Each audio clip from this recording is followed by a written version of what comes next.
Good morning, grade 10s. No, guys. If I have to sit here talking to the wall, feeling like a fool, then you have to sit wherever you are, talk to the wall, and feel like a fool. So we're going to do it again. Good morning, grade 10s. There we go. Hi, guys. I wish I could see your little faces. I miss you terribly, and I can't wait to get to see you, to hear your chirps, to see you laugh, and this is terrible. All right, grade 10s, I'm not sure if you're ever going to get this or not, because I'm battling to send it.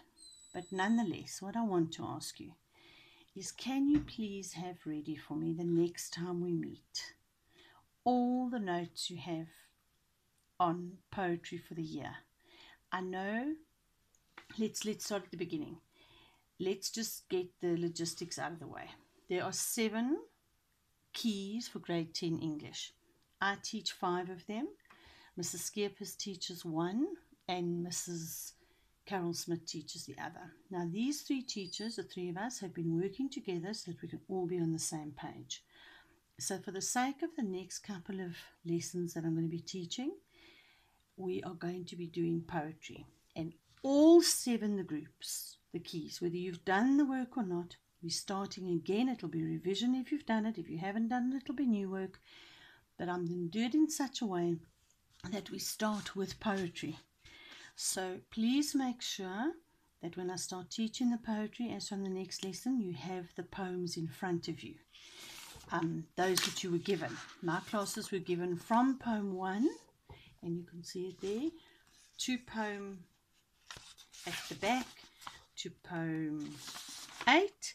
So you make sure you have these poems in front of you. Those, and I think Mrs. Skeepers' class has received all of them, and that which Mrs.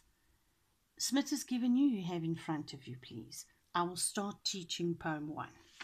Then I also want to ask you to please make sure that all the time you have in front of you the notes that I gave you. The one note starts with types of poems, and the other one starts with sound devices and figures of speech. These 2 notes must be with you all the time. My classes, they'll be stuck in on the first 2 pages at the back of book 2, your literature book. All right, so now that we're all on the same page, I would like you please to turn to the types of poems, and we're going to look quickly at what is a type of poem. Now, this is very basic, grade 10s. If I said to you, go to the tuck shop and buy me a packet of chips, the first thing you would say to me is, what type, ma'am? And I'd say, okay, I want Doritos or Simba or Willards. And you'd say, okay. Or I would say, salt and vinegar, please, or barbecue, or whatever. That would be the type of chip I want. It's exactly the same with the poetry. What type of poem do I want? Your types of poems, and we're going to be looking this morning specifically at 2, simply because they are the 2 that are of relevance to poem 1, which we're going to do first. And the first one that I want you to look at is the narrative poem. And the narrative poem tells you it's a poem that tells a story, often by using the voice of a narrator. Now, a narrator is a storyteller. So you're going to get to see what the poet sees. You're going to hear from him, because the first word in the poem is I. So that's a first person narrator. And therefore the type of poem that we're going to be studying first is a narrative poem. It is also another type of poem. It is an elegy, which is a song of lament for the dead. So it's a mourning, as in being sad, not mourning as in opposite of night. Mourning for the dead. It has a sad, mournful tone and expresses grief. And we're going to see when we study the close, poem 1, it's going to be a sad story told by a first person narrator, I. Then the other things I'm going to be looking at when we do the close is I'm going to be looking at figures of speech. I'm not going to be looking at sound devices for this poem. I'm only going to be looking at figures of speech. And in your figures of speech, the three that we're going to be looking at are your comparison figures of speech. Now, it's very easy if you understand how to give a definition of a comparison. Let me explain to you what happens is that you guys don't give me, all you say when I say, give me a simile, you all go, as and like, as and like. So you all know as and like, but that's all you know. You don't give me the full definition. Now let me explain to you. If I hold this pair of scissors up to you and I say to you, grade 11, grade 10s, will you please compare this for me? Now you're all sitting there thinking, okay, that's it. She's lost it completely. She's telling me to compare something, but she's not going to give me a second thing to compare. Exactly. When you do a comparison, you have to compare two things. And in this case, we're going to compare a pair of scissors and a very big pair of nail clippers. Okay. So the comparison is simple. They're both constructed or made out of metal. They both can cut things. Both these objects are sharp. If you look at their differences, the one has an orange handle, etc., etc. You get where I'm going. But it's a comparison between two things.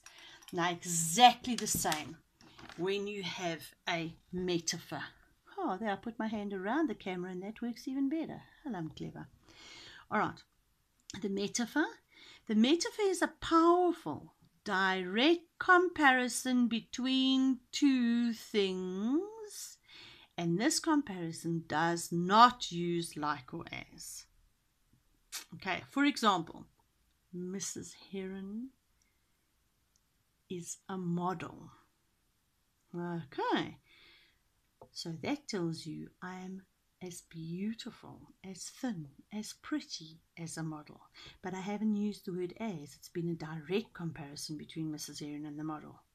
As soon as I say Mrs. Herron is as thin as a model, now I've used the word as or like, and therefore it's a simile. So those are your two favorites. The third one I want us to look at is personification.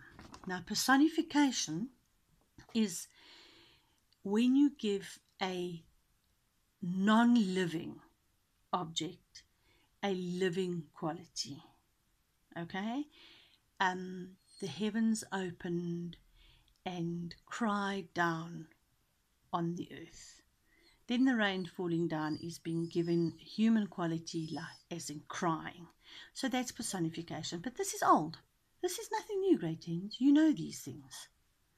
So for the sake of today, I need to keep it as short as possible. I have discussed with you what the types of poems are, and I have discussed with you 3 different kinds of figures of speech.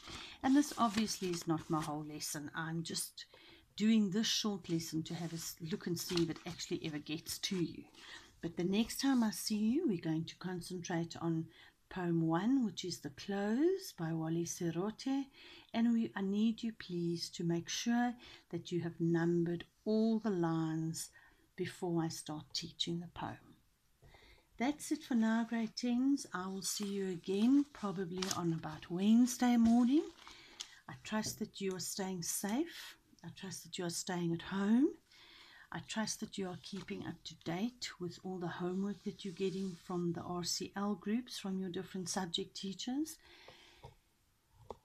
And I trust that we shall meet again very soon.